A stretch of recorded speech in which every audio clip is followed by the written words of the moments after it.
You're listening or watching Radio Afinju. The time is 6 p.m.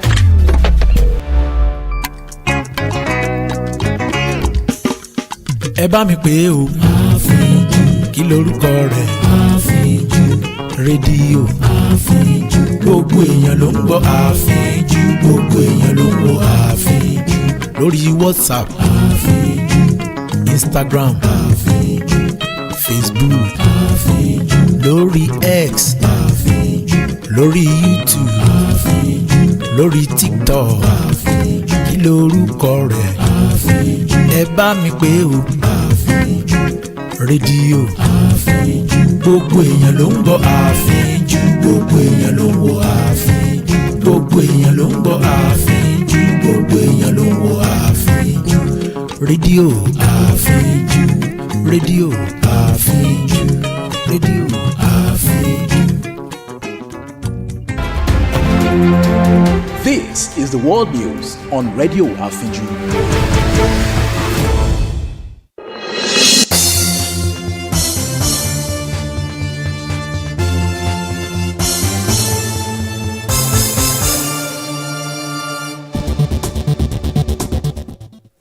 First, a look at the highlights. Southeast representatives demand JAMB Registrar Oloyede resignation over UTME failures.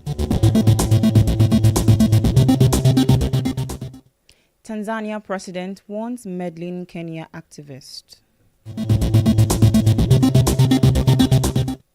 Trump says Russia and Ukraine to immediately start ceasefire talks. Good evening and welcome to the World News on Radio Afinju. My name is Tolulope Awoyale. The news in detail.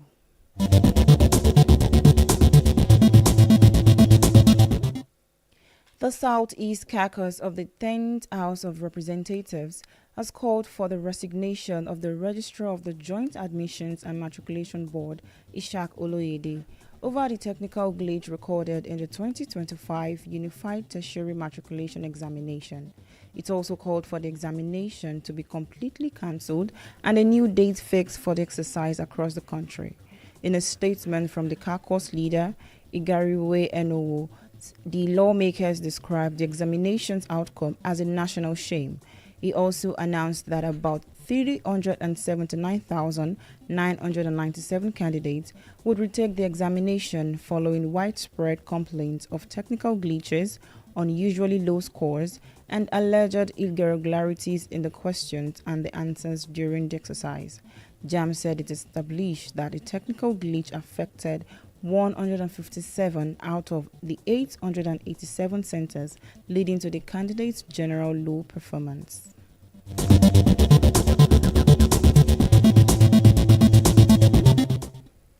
The Southeast Caucus of the People's Democratic Party has called on the PDP National Working Committee and other stakeholders to retain and support its nominee for the position of National Secretary. In Abuja, Senate Minority Whip Senator Osita Ngo, speaking on behalf of the Southeast, made a statement while presenting region's resolution unanimously nominating former National Youth Leader Sunday Ude Okoye for the position of PDP National Secretary. The PDP has been grappling with internal conflict since the 2023 elections, which intensified in December 2024, when the Southeast Zonal Caucus and the lower court recognized former National Youth Leader Sunday Ude Okoye as the party's National Secretary, while PDP governors, Board of Trustees, and the National Working Committee accepted the decision. Senator Samuel Ayawu contested it at the Supreme Court. However, on March 21st, the court rejected its challenge, ruling that internal party affairs are beyond judicial interference. Following this, on April 14th, PDP governors asked the Southeast to nominate a new secretary and endorse Koshedo, a decision the NWC ratified during its 600th meeting in April 29.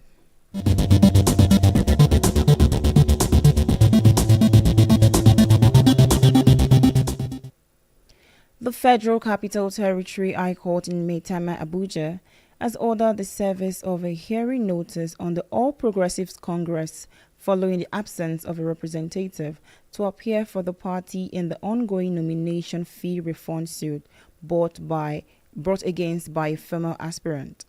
The complainant, a former aspirant of the position of APC Deputy National Chairman North, Sonny Monidafe, in a sued the ruling party demanding a refund of the 10 million naira he paid for a nomination form in 2022. Monidafe explained that ahead of the APC's national convention on March 26, 2022, he purchased the 10 million naira nomination form to contest the position of Deputy National Chairman North. He further stated that the convention, the party's leadership, under then-President Muhammadu Buhari, urged aspirant to step down as the position of Deputy National Chairman has been agreed to go to someone from Borno State in the Northeast geopolitical zone. According to Monidafe, the leadership had reached a consensus on a candidate and directed other aspirants to step down, with former President Buhari instructing that those who complied should be refunded their money.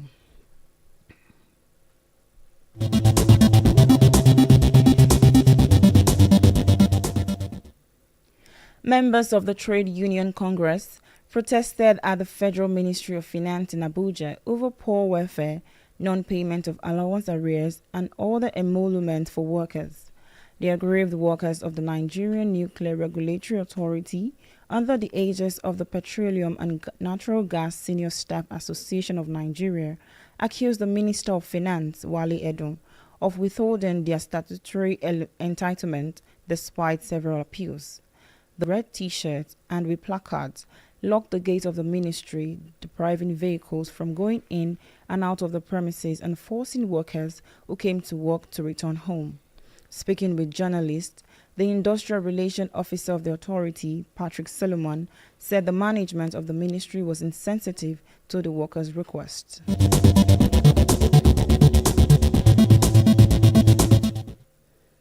In a related development, some youth in Ibadan protested at Oyo State Government Secretariat over the killing of a student by a stray bullet allegedly fired by a policeman.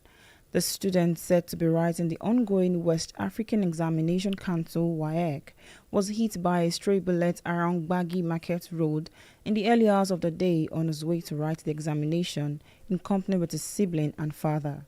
It was learned that the stray bullet was fired by a police officer who was pursuing a suspect. The victim was immediately rushed to the welfare hospital but was pronounced dead on arrival.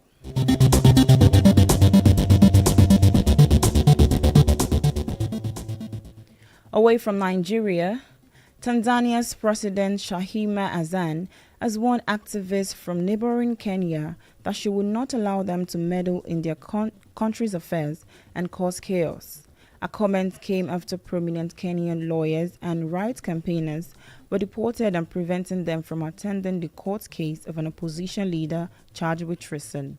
The leader of the main opposition Chadema party, Tundu Lissu, had on Monday appeared in a magistrate court after being arrested last month. There was a heavy deployment of security officers at the court in Dar es Salaam, the largest city, but it did not deter Lissu's supporters, hundreds of whom gathered outside. The case was adjourned to June 2nd after the prosecution asked for more time for investigations.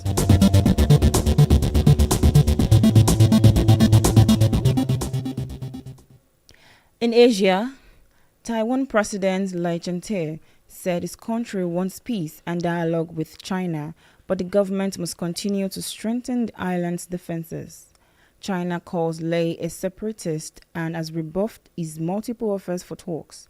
Reports said Lai rejects China's sovereignty claims over the democratic and separately governed island, saying only Taiwan's people can decide their future.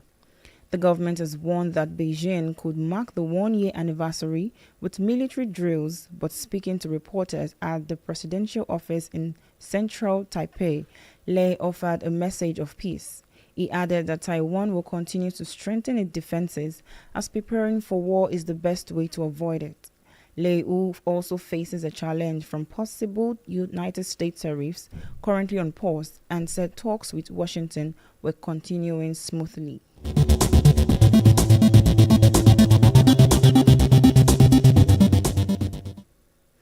Australia's National Party has split from its conservative coalition partner of over 60 years, the Liberal Party, citing policy differences over renewable energy and after a resounding loss at a national election this month. National leader David Littleproud, who disclosed this while speaking with reporters, added that it was time to have a break. The split shows the pressure on Australia's conservative parties after Anthony Albanese's centre-left Labour Party won a historic second term in the May 3rd election, powered by voter backlash against United States President Donald Trump's policies. Under the long-standing partnership in state and federal politics, the Liberal and National coalition had shared power in government, with the National broadly representing the interest of rural communities and Liberals contesting city seats. Liberal Party leader Susan Lee, who was installed in the role last week, had pledged to revisit all policies in the wake of the election loss. She said she was disappointed with the Nationals' decision, which came after they sought specific commitments.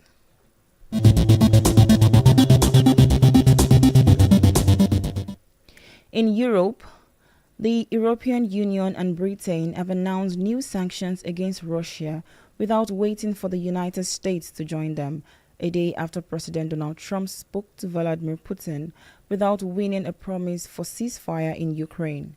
London and Brussels said their new measures would zero in on Moscow's shadow fleet of oil tankers and financial companies that have helped it avoid and the impact of other sanctions imposed over the war. But the new measures were announced without corresponding steps from Washington, despite intense public lobbying from leaders of European countries for the Trump administrations to join them. The leaders of Britain, France, Germany and Poland have jointly traveled to Kyiv earlier this month and said they had new sanctions against Russia and ready to go. European leaders then phoned Trump on the eve of his call with Putin to call him to join them in the imposing tougher measures. Recall Russia and Ukraine held their first direct talks in more than 3 years on Friday but failed to agree a ceasefire.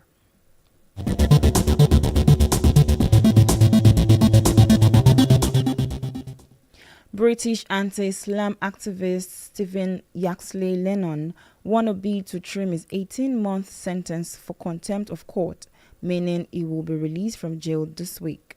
Yaxley Lennon, was known as Tommy Robinson, was jailed in October after he admitted breaching an injunction banning him from repeating false allegations against Syria, a refugee, who had successfully sued him for libel.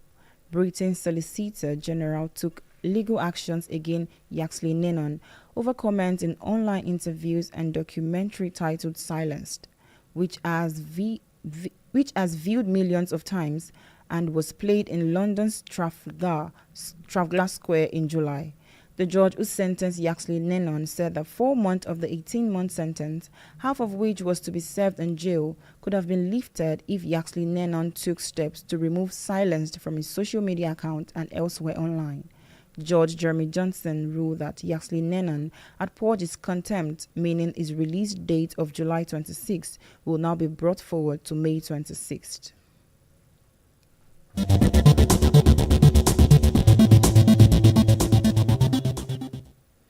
In the Americas, United States President Donald Trump says Russia and Ukraine will immediately start negotiating towards a ceasefire and an end to the war after a 2-hour phone call with Russian counterpart Vladimir Putin.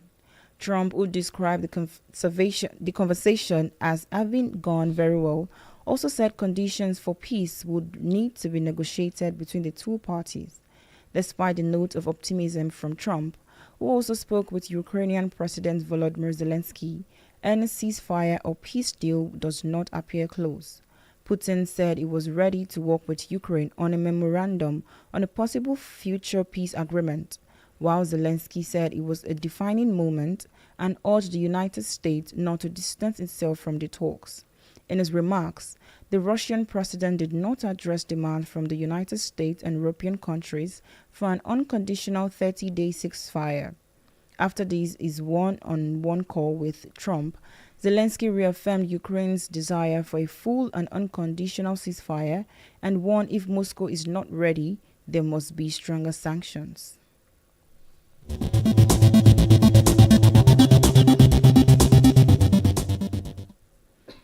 The Trump administration has agreed to pay a $5 million settlement to the family of Ashley Babbitt, a United States Air Force veteran who was shot and killed by a Capitol police officer while breaching the United States Congress on 6 January 2021.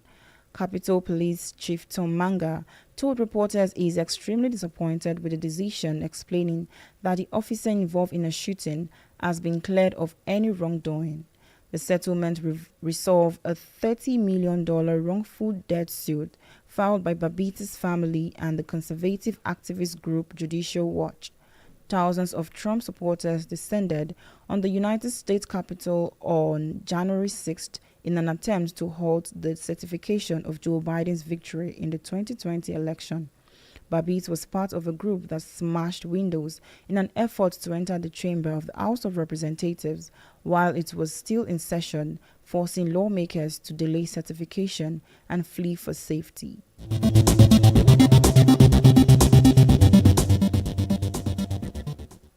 In the Middle East, the United Kingdom, France, and Canada have warned Israel they will take concrete actions if it continues in an egregious expansion of military operation in Gaza. It was Lent Keir Starmer joined the French and Canadian leaders to call on the Israeli government to stop its military operations and immediately allow humanitarian aid to enter Gaza.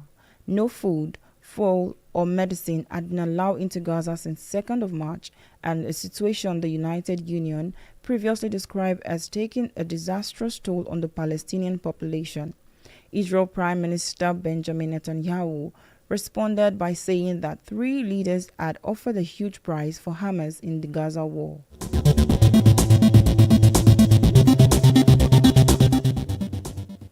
Iran's Supreme Leader Ayatollah Khamenei said United States demands that Tehran refrain from enriching uranium are excessive and outrageous, voicing doubts whether nuclear talks will lead to an agreement. Khamenei said he does not think nuclear talks with the United States will bring results, adding that Washington should refrain from making outrageous demands in the negotiations. Despite expectations that the 5th round of negotiations might take place over the weekend in Rome, nuclear talks are on shaky ground as both Iran and the United States have clashed on the issue of nuclear enrichment. Deputy Foreign Minister Majid Takharavanchi said that talks would fail if Washington insists that Tehran's refrain from domestic enrichment of uranium, which the United States says is a possible pathway to developing nuclear bombs. Tehran says its nuclear energy program has entirely peaceful purposes.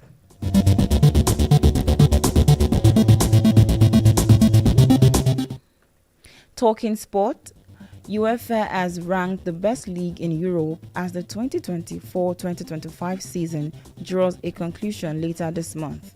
According to UEFA's website, the English Premier League EPL is the highest ranked league in Europe based on their 5-season club coefficient ranking. As of May 20, 2025, EPL hold the top spot, followed by Italy's Serie A and Spain's La Liga. Germany's Bundesliga and France's Ligue 1 complete the top 5 best leagues in Europe. UEFA rankings are determined by the performance of the clubs from each country in the Champions League, Europa League, and Conference League over the previous 5 seasons. Before we go, here again are the highlights. The Southeast Caucus of the 10th House of Representatives has called for the resignation of the Registrar of the Joint Admissions and Matriculation Board, Ishaq Oloyede, over the technical glitch recorded in the 2025 Unified Tertiary Matriculation Examination. Elsewhere, Tanzania's President Samia Hassan has warned activists from neighboring Kenya that she will not allow them to meddle in her country's affairs and cause chaos. In the Americas, United States President Donald Trump says Russia and Ukraine will immediately start negotiating towards a ceasefire and end to the war after a 2-hour phone call with Russian counterpart Vladimir Putin. That was the world news on Radio